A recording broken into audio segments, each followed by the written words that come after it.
There are 3 different types of clippers. I'll explain the difference between the 3, and then you can decide for yourself which kind is best for you. The first kind of clipper uses a magnetic motor. This type of clipper utilizes a spring and a magnet with a spring push mechanism to move the blades back and forth. These clippers operate at high speeds of over 7,000 RPMs. This is traditionally a barber's workhorse clipper since it's reliable and it cuts smooth. The drawbacks of using this type of clipper is that it overheats the fastest out of the 3 different types. The second type utilizes a pivot motor.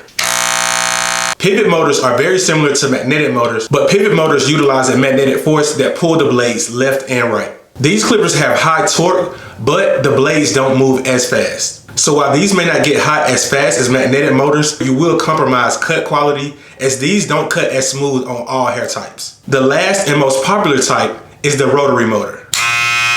These clippers utilize a drive shaft and an actuator piece to convert circular motion into linear motion. And this moves the blades left and right. These motors operate at high speed and high torque, depending on the quality and price point. And they're used in most corded and cordless clippers today. And now that you know the difference between the 3, you can make the best choice for you. Follow for more content.